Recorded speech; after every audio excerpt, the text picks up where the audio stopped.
오사카를 방문하는 외국인 중에 어느 나라 사람이 가장 많을 것 같으세요? 통계를 보면요, 한국 사람이 가장 많게 나와 있어요.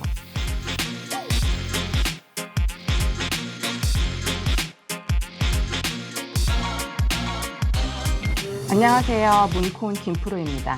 일본에서 두 번째로 큰 도시인 오사카는요, 오랜 시간 동안 문화적 자원과 어떤 배경을 바탕이 형성이 되어서요, 도시 마케팅에 성공할 수밖에 없었는데요. 자, 자료를 보시면요, 2020년도에 팬데믹이 시작되었을 때는요, 관광객이 굉장히 저조했어요. 하지만 팬데믹이 끝나고 난 뒤 2023년도에 통계를 보시면 1,560만 명이 넘는 관광객들이 오사카를 방문하게 됩니다. 오사카를 방문하는 외국인 중에 어느 나라 사람이 가장 많을 것 같으세요? 통계를 보면요, 한국 사람이 가장 많게 나와 있어요. 2023년 기준으로요, 350만 명이 오사카를 방문했고, 시장 점유율이 무려 23%나 돼요. 통계만 보더라도요, 한국은요, 오사카를 방문하는 해외 관광객의 최대 수요국이라고 볼 수가 있어요. 저도 얼마 전에 갔을 때 한국 사람들 정말 많더라고요. 제가 직접 경험하고 보고 먹었던 그런 오사카의 체험 문화 마케팅 몇 가지 소개해 볼까 합니다. 첫 번째, 오사카 도톤보리의 볼거리와 상징성을 만든 화려한 네온 사인. 자, 오사카 도톤보리는요, 일본을 대표하는 관광 명소 중에 하나로 어떤 상징적인 네온 사인과 다양한 음식, 그리고 상점들이 굉장히 유명하죠. 특히 글리코멘 아실 텐데, 글리코멘은 오사카 도톤보리의 지역을 대표하는 또 유명한 네온 사인으로 1935년 그때 처음 설치된 이후에 세계적으로 도톤보리의 랜드마크가 되었어요. 여러분도 많이 보셨던 간판일 텐데, 관광객들이 이 장소를 이제 필수적으로 방문해서 사진을 찍는 장소로 굉장히 유명하죠.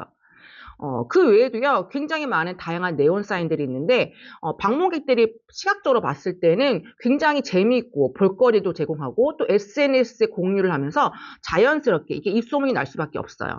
이 지역의 인지도가 높아지는 거죠. 도톤보리의 네온 사인 마케팅은요, 단순한 광고 이상의 의미를 가져요. 어떤 브랜드와 지역 문화의 시각적으로도 표현되고, 그리고 활기차고 어떤 독특한 지역 분위기를 만든다고 보시면 돼요. 도톤보리에 방문하는 관광객들에게 어떤 잊지 못할 시각적인 경험을 주고요. 활기차고 다채롭고 그런 관광지로서의 더욱 확고히 자리 잡은 오사카 도톤보리의 성공적인 네온 마케팅이라고 보시면 됩니다. 오사카 부엌이라고 불린 만큼 맛있는 거리 음식이 가득한 음식 문화 관광을 즐길 수가 있어요. 도톤보리 음식 마케팅은요, 오사카의 쿠이다오레 문화를 중심으로 이루어졌는데요. 쿠이다오레는요, 먹다가 망할 정도로 많이 먹는다라는 의미로요, 오사카가 음식으로 유명하다는 점을 강조한 슬로건이라고 보시면 돼요. 다코야키, 오코노미야키, 쿠시카츠 등 오사카를 대표하는 음식들은요, 도톤보리에서 인기를 끌고 있고요. 그리고 오사카의 부엌으로 불릴 만큼 간편하게 즐길 수 있는 거리 음식으로 이건 발전하면서 현지 주민뿐만 아니라 외국인 관광객들에게도 친숙한 음식으로 자리 잡습니다. 제가 방문한 매장에서는요, 카카오페이도 지원을 하더라고요. 카카오페이를 지원할 만큼 많은 매장들이 활용을 하고 있고요. 그리고 다양한 언어의 메뉴판들이 제공되고 있어서 메뉴를 선택하는 데 있어서 그다지 어렵지 않았거든요. 그런 관광객들의 편의성이 높다고 보시면 됩니다. 오사카의 그런 독특한 음식 문화를 중심으로요, 관광객들은요, 잊을 수 없는 어떤 먹거리의 경험도 제공받고요. 그리고 오사카를 대표하는 어떤 글로벌 음식 관광지로 자리 잡게 되죠. 자, 세 번째, 오사카 유니버설 스튜디오의 슈퍼 닌텐도 월드를 제가 다녀왔는데요. 2001년도에 오사카에 유니버설 스튜디오 재팬이 개장하면서요, 대규모의 국내외 관광객 유입이 시작되었어요. 오사카 관광 활성화에 중요한 역할을 한 게 유니버설 스튜디오로도 볼 수가 있는데, 헐리우드 영화와 관련된 다양한 테마와 놀이기구, 특히 뭐 해리포터나 쥐라기 공원 등이 굉장히 인기 있는 관광 명소로 자리 잡게 되죠. 특히 2021년도에 개장했던 슈퍼 닌텐도 월드는요, 별도의 티켓을 끊고 들어갔는데, 제가 입장하는 순간 온몸에 소름이 이렇게 돋는 경험을 했거든요. 와, 전 세계인들이 사랑을 받는 이유가 분명히 있구나라는 점을 제가 느꼈어요. 닌텐도 월드를 입장하는 순간, 제가 지금 있는 곳이 현실인지 게임 속인지 굉장히 혼돈이 오더라고요. 그래서 그 혼돈이 온 만큼 저에게도 전율이 오더라고요. 그만큼 그 공간에 대한 고퀄리티와 곳곳의 섬세함들이 모두 저한테는 감탄이었는데요. 방문객들도 저와 마찬가지로 게임 속에 있는 캐릭터가 된 듯이 어떤 감정적 유대감과 그런 강한 그런 몰입감을 느낄 수 있는 테마파크였어요. 자, 닌텐도는요, 전 세계적으로 강력한 IP를 가지고 있죠. 단순히 상품이나 캐릭터를 홍보하는 것이 아니고요. 직접 게임 세계에 참여해서 VR 기술을 활용해서 현실인들, 게임인들, 단순한 놀이기구 이상의 가치들을 제공합니다. 그리고 게임 컨텐츠도 제가 경험을 해봤는데 굉장히 고퀄리티로 제작이 되어 있었어요. 강력한 브랜드 IP와 몰입형 경험을 중심으로 한 독창적인 테마파크인 슈퍼 닌텐도 월드의 공간은요, 게임과 테마파크 모두에서 충성도가 강력한 팬층이 형성될 수밖에 없고, 그 또한 성공적인 체험 중심 마케팅으로 자리 잡게 되겠죠. 쇼핑의 천국 돈키호테를 다녀와 봤는데요. 지금 들리는 음악이요, 돈키호테의 테마송이에요. 매장에서는 이 반복 재생되는 이 중독성 강한 멜로디와 그리고 캐릭터가 이렇게 있는데 그 로고예요. 파란색과 노란색을 단순한 돈키호테 로고로 돈팽이라고 이름을 가지고 있는데 어떤 돈키호테 브랜드 정체성을 만드는 데 굉장히 중요한 요소입니다.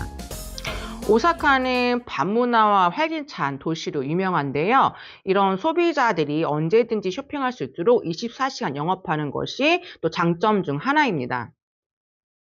식품, 의류, 약, 화장품, 기념품 등 정말 다양한 카테고리의 상품들을 저렴한 가격으로 한 곳에서 모두 쇼핑할 수 있게끔 고객들의 편의성을 굉장히 높였어요. 외국인들이 많이 찾는 도시인 그 오사카의 특성에 따라서 면세 쇼핑도 가능하고요. 그리고 다국어 서비스를 제공하면서 매력적인 쇼핑몰로도 자리를 잡았습니다. 매장에 들어가면요, 굉장히 매장이 복잡하고 뮤로같이 생겼어요. 그리고 굉장히 많은 상품들이 있는데, 그래서 상품을 찾게 하는 그런 재미들도 있고요. 그리고 찾지 못했으면 또 계속 반복해서 방문할 수밖에 없는 그런 요인 중에 하나라고 보시면 됩니다. 저는 이제 세계 나가면 항상 스타벅스에 들려서 그 해당 지역의 기념품들을 보는데요. 여기는 오사카 스타벅스 안에서만 판매하는 기념품이에요. 보시면 유카타를 입은 베어리스타도 보이고요. 그리고 오사카의 음식 문화를 컨셉으로요. 다코야키, 그리고 쿠시카츠, 라멘 등의 이미지들이 이렇게 그려져 있는 머그컵들도 보입니다. 다코야키와 스타벅스 컵을 모형으로 한 머그잔도 있어요. 굉장히 귀엽죠. 스타벅스는요, 세계적으로 주요 도시의 랜드마크를 테마로 한 어떤 한정판 머그잔이나 텀블러, 그런 것들을 지역 방문객들에게 소장할 수 있는 그런 가치들을 제공하는데요. 현지 문화와 조화를 통해 소비자들과의 관계도 강화되고 글로벌 브랜드로서의 입지를 더 확고히 하는 스타벅스 브랜드 가치를 증대를 위한 성공적인 마케팅 전략 중에 또 하나이죠. 오사카 도시가 성공할 수밖에 없는 요점으로요. 이 외에도 뭐 지리적인 장점, 대형 이벤트, 정책, 뭐 경제적 등 다양한 요소들이 있겠지만요. 독특한 음식과 쇼핑, 문화적인 매력, 그런 것들이 다채로운 관광 자원에 큰 역할을 해서 현대적 마케팅 전략으로 글로벌 관광 시장에서 지속적으로 성공을 거두고 있는 것 같습니다. 2025년도에는 오사카에서 세계 엑스포를 유치하게 되는데요. 이 국제적인 이벤트를 계기로요, 오사카의 글로벌 관광 도시로서 이미지가 더 강화될 것이고요. 아마 더 많은 관광객들이 방문할 거라 예상합니다. 엑스포 2025 오사카 응원합니다. 코니 여러분, 여러분의 성공을 늘 언제나 응원합니다. 화이팅!